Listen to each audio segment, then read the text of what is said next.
ஹாய்ங்க. இன்றைக்கி வந்து நம்ம பாவக்காய் குழம்பு எப்படி கசப்பு இல்லாமல் செய்கிறதுன்னு பார்க்கலாம். வாங்க எப்படி செய்கிறதுன்னு பார்க்கலாம். ஃபஸ்ட்டு வந்து ஒரு கடாயை வச்சுக்கலாம். கடாய் சூடானதுக்கப்புறமா தேவையான அளவு எண்ணெய் சேர்த்துட்டு ஒரு கப் அளவு சின்ன வெங்காயம் உரித்து வச்சுருக்கேன், அதையும் சேர்த்து வதக்கலாம். வெங்காயம் வந்து நல்லா வதங்கட்டும். எப்போவுமே வந்து பாவக்காய் குழம்பு இந்த மாதிரி மசாலா வந்து வறுத்து அரைச்சி வச்சோம்னா தான் நல்லாயிருக்கும். இப்போ வந்து வரமிளகா சேர்த்துக்கலாம். நான் வந்து வரமிளகா வந்து எங்கள் காரத்துக்கு தகுந்த மாதிரி சேர்த்துருக்கேன். நீங்கள் மிளகா காரமும் நீங்கள் எவ்வளோ காரம் சாப்பிடுவீங்கன்றதை பார்த்து அதுக்கு தகுந்த மாதிரி சேர்த்துக்குங்க. இப்போ இதை ஒரு வதக்கி விட்டுறலாம். இப்போ வந்து இதுக்கு தேவையான அளவு சோம்பு சேர்த்துக்கலாம். 1 ஸ்பூன் அளவு நான் சேர்த்துக்கிறேன் சோம்பு. அதுக்கப்புறம் 1 ஸ்பூன் அளவு சீரகம் சேர்த்துக்கிறேன். சேர்த்து இதையும் ஒரு முறை வதக்கி விட்டுறலாம் நல்லா.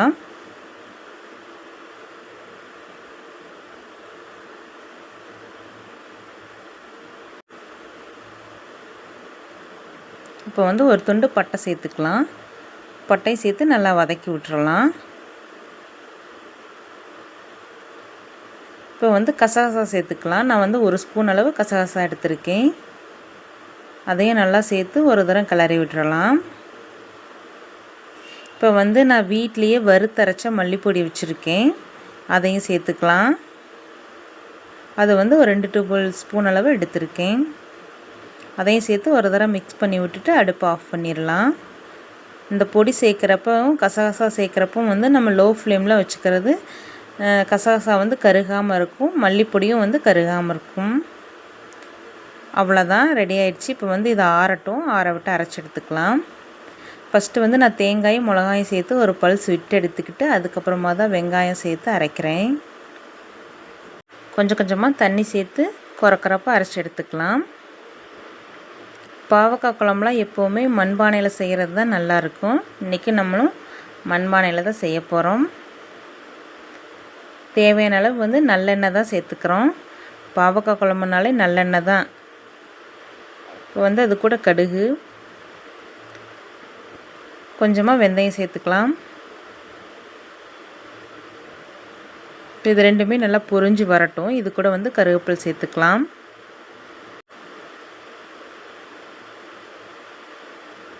இப்போ வந்து பாவக்காயை வந்து நம்ம ரவுண்ட் ஷேப்பில் கட் பண்ணி வச்சுருக்கோம், இதையும் சேர்த்து வதக்கி விட்டுறலாம். பாவக்காய் வந்து ரொம்ப வதங்கினோம்லாம் இல்லைங்க, ஓரளவு எண்ணெயில் வதங்கினாலே போதும்.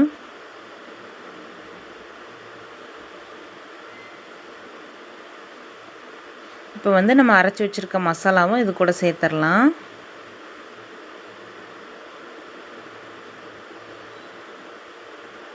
எல்லா மசாலாவும் சேர்த்தாச்சுங்க. இது கூட வந்து தண்ணி தேவையான அளவு தண்ணி சேர்த்து நம்ம கலந்து விட்டுக்கலாம். நம்மளுக்கு வந்து குழம்போட பதம் எவ்வளோ தேவையோ அந்த அளவுக்கு நம்ம தண்ணி சேர்த்துக்கலாம். தண்ணி சேர்த்து ஒரு தரம் கலந்து பார்த்திங்கனாலே உங்களுக்கு தெரியும். அவ்வளோதான். இப்போ வந்து நம்ம மஞ்சத்தூள் சேர்த்துக்க போகிறோம். ஒரு 1/2 ஸ்பூன் அளவு மஞ்சத்தூள் சேர்த்து ஒரு தரம் கலந்து விட்டுருங்க.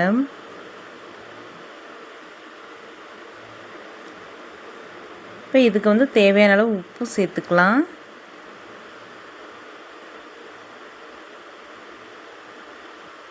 உப்பு சேர்த்து நல்லா கொதி வர வரைக்கும் விட்டுருங்க. ஒரு தடவை நல்லா கொதி வரட்டும். இந்த மாதிரி கொதி வர ஸ்டேஜில் நம்ம கரைச்சி வச்சுருக்க புளியை வந்து சேர்த்துக்கலாம். நான் வந்து ஒரு பெரிய எலுமிச்சம்பழம் அளவு புளியை வந்து கரைச்சி எடுத்து வச்சுருக்கேன், அதை தான் சேர்த்திருக்கேன். இப்போ இது வந்து நல்லா கொதித்து வேகட்டும். இது எண்ணெய் பிரிஞ்சு வரணும் அந்த மாதிரி ஸ்டேஜெலாம் இல்லைங்க. பாவக்காய் வெந்தாலே நம்ம ஆஃப் பண்ணிடலாம். நம்ம மண்பானையில் வச்சுருக்கனால நம்ம அடுப்பை வந்து ஆஃப் பண்ணதுக்கப்புறமாவுமே நல்லா கொதித்து எண்ணெய் பிரிஞ்சு வந்துடும். நாளைக்கு இன்னொரு வீடியோவில் பார்க்கலாங்களா?